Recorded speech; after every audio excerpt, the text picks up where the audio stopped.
अस्सलाम वालेकुम everyone, this is Mohammad शहीद अहमद। और आज की इस वीडियो में हम अपने लास्ट वीडियो के टॉपिक को ही कंटिन्यू करेंगे। आपने लास्ट वीडियो के टॉपिक में हमने ग्रेविटेशन के न्यूमेरिकल्स को डिस्कस किया था, जिसमें हमने एक कॉम्प्लिकेटेड सा न्यूमेरिकल लिया था कि अपवर्ड मोशन भी इंक्लूड है और downward. Body against the gravity भी काम कर रही थी और विद द ग्रेविटी भी काम कर रही थी, तो हमने उसमें अपवर्ड मोशन वाले सेक्शन को कवर कर लिया था। इंशाल्लाह इस वीडियो में हम उसके डाउनवर्ड मोशन वाले सेक्शन को कवर करेंगे। तो वीडियो स्टार्ट करने से पहले एक छोटी सी इन्फॉर्मेशन, हमारे चैनल को लाइक करें, सब्सक्राइब करें, बेल आइकन को प्रेस करें ताकि आने वाली वीडियोस की नोटिफिकेशन आपको मिलती रहे। तो डाउनवर्ड मोशन स्टार्ट करते हैं। डाउनवर्ड मोशन के वजह हमने देखा था कि अगर ऑब्जेक्ट अपने मैक्सिमम हाइट पर है, मैक्स हाइट पर है, तो मैक्सिमम हाइट पर ऑब्जेक्ट थोड़ी देर के लिए रेस्ट पर आता है, पॉज लेता है, कुछ लम्हे के लिए सही मगर रुकता है। इट मीन्स वहाँ पर उसकी वेलोसिटी क्या हो जाती है, ज़ीरो हो जाती है। यानी अगर ऑब्जेक्ट को हम मैक्सिमम हाइट पर कंसिडर करें तो अभी इसकी वेलोसिटी क्या होगी, ज़ीरो होगी। अब ऑब्जेक्ट अपने मैक्सिमम हाइट से नीचे आ रहा है।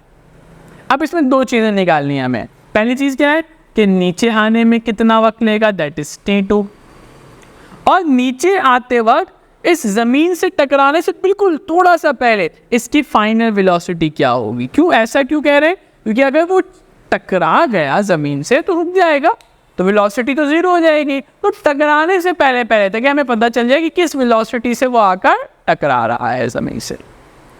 अब देखिए, जो कंडीशन हमारे लिए अपवर्ड मोशन में थी वो ही यहाँ से हम स्टार्ट कर रहे हैं। यानी हमने जहाँ पर अपवर्ड मोशन क्लोज किया था मैक्सिमम हाइट पर, वहीं से हम स्टार्ट कर रहे हैं। इसका मतलब जो अपवर्ड मोशन के लिए फाइनल था वो डाउनवर्ड मोशन के लिए क्या हो जाएगा, इनिशियल बन जाएगा। यानी इस ऑब्जेक्ट की, इस बॉल की इनिशियल वेलोसिटी क्या है मैक्सिमम हाइट पर, ज़ीरो। फाइनल वेलोसिटी हमें मालूम करनी है और आने में कितना वक्त ले रहा है ये मालूम करना है। देखिए, एक बहुत कॉमन सी बात है, अगर ऑब्जेक्ट अपने मैक्सिमम हाइट पर पहुंचने के लिए 1 सेकेंड का वक्त ले रहा है तो आने में भी तो 1 सेकेंड का वक्त लेगा ना, क्योंकि जाने का फासला और आने का फासला तो सेम है। ग्रेविटी कांस्टेंट है, एक्सेलरेशन कांस्टेंट है। हम इसको वेरीफाई भी कर ले रहे हैं, क्या ऐसा ही है कि अगर जाने में 1 सेकेंड है तो वाकई में आने में भी 1 सेकेंड लग रहा है या नहीं लग रहा। चल चेक करते हैं। तो सबसे पहले हम यहाँ पर देखते हैं कि आने में कितना वक्त लेगा। हमें निकालना है t2। अब देखिए, मेरे पास दोबारा मैं 3 इक्वेशन लिख रहा हूँ। F V F is equals to V I plus G T, two G H is equals to V F square minus V I square. देखिए, इन दो इक्वेशन से हम टाइम्स तो कैलकुलेट नहीं कर सकते क्योंकि इसमें टाइम है नहीं, और इसमें टाइम है तो अगर हमें फाइनल वेलोसिटी मालूम नहीं है। हाँ, एक काम ज़रूर कर सकते हैं कि पहले हम यहाँ से क्या निकाल लें, फाइनल वेलोसिटी, फिर इसको यहाँ पर पुट करके क्या कर लें, टाइम निकाल लें। एक काम ये भी हो सकता है। या अगर आप पहले टाइम निकालना चाहते हैं तो उसके लिए आप डायरेक्ट ये वाला फॉर्मूला भी इस्तेमाल कर सकते हैं। इस फॉर्मूले से भी आपका काम बन जाएगा। आप इससे डायरेक्ट टाइम निकाल सकते हैं और फिर दोबारा इस फॉर्मूले से फाइनल वेलोसिटी या इस फॉर्मूले से। तो ये आपके ऊपर है, आपकी थिंकिंग के ऊपर है, आप किस फॉर्मूले को किस वक्त और किस तरह से इस्तेमाल कर रहे हैं। एक तरीका का क्या बताया मैंने आपको, पहले यहाँ से फाइनल वेलोसिटी निकालें, फिर इस फॉर्मूले से टाइम निकालें। दूसरा तरीका क्या बताया कि आप पहले इस फॉर्मूले से टाइम निकालें, फिर आप इससे भी फाइनल वेलोसिटी निकाल सकते हैं, इससे भी फाइनल वेलोसिटी निकाल सकते हैं। तो एक काम करते हैं, हम पहले निकाल लेते हैं फाइनल वेलोसिटी, यानी हम पहले वाले मेथड्स की तरफ चले। फाइनल वेलोसिटी आ जाते हैं इस पर। फॉर्मूला क्या है, 2gh is equals to V F square minus V I square. हमने लास्ट वीडियो में देखा था ये अपने मैक्सिमम हाइट पर जो पहुंच रहा है, उस मैक्सिमम हाइट की वैल्यू कितनी कैलकुलेट की थी, 5 मीटर। तो अब तमाम चीज़ों को पुट करते हैं। 2g is a constant term that is 10। अच्छा, अब यहाँ पे -g क्यों नहीं लिख रहा है, क्योंकि ऑब्जेक्ट कहाँ आ रहा है, नीचे की जानिब। ग्रेविटेशनल फोर्स भी कहाँ लग रहा है, नीचे की जानिब।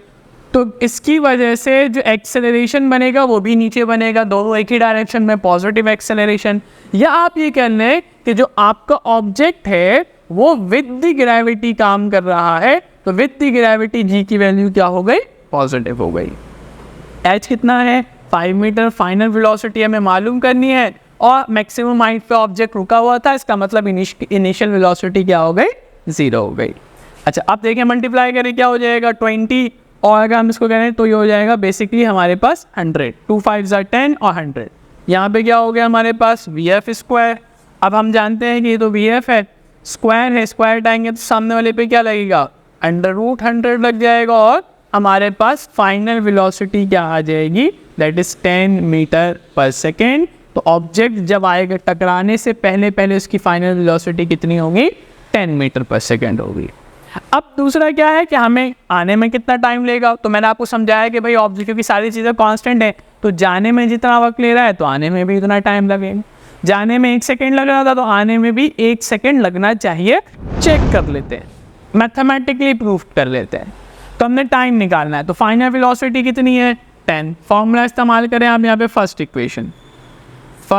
इक्वेशन ऑफ मोशन, ठीक है। तो हम कह रहे हैं कि भाई फाइनल वेलोसिटी कितनी है just before hitting the ground 10, initial velocity क्या है 0, जी की वैल्यू क्या लिखेंगे 10। फॉर्मूला क्या होता है VF is equals to VI plus GT। Time T2 हमें क्या करना है कैलकुलेट करना है, ऐसे ही ना भाई। तो 10 इज इक्वल्स टू 10 T2 हो गया, 0 प्लस का कोई फ़ायदा नहीं, 10 से 10 क्या हो गया कैंसिल, तो 1 इज इक्वल्स टू T2। याद करें अगर जाने में 1 सेकेंड था तो आने में भी कितना लग रहा है 1 सेकेंड। अब मुझसे पूछा ये गया था कि टोटल टाइम ऑफ फ्लाइट क्या है, what is mean by total time of flight, ball कितनी देर हवा में रहा। तो जब बॉल ऊपर जा रहा था 1 सेकेंड, उसमें भी बॉल हवा में था, नीचे आ रहा था 1 सेकेंड, बॉल उसमें भी हवा में था, तो टोटल कितनी देर हो गया 2 सेकेंड। तो अगर मैं टोटल टाइम ऑफ फ्लाइट निकालूं, that is total time of flight कैसे निकालेंगे, T जाने का वक्त और आने का वक्त, जाने में 1 सेकेंड, आने में 1 सेकेंड, तो टोटल टाइम कितना हवा में रहा बॉल 2 सेकेंड। तो ये हमारा डाउनवर्ड हो गया।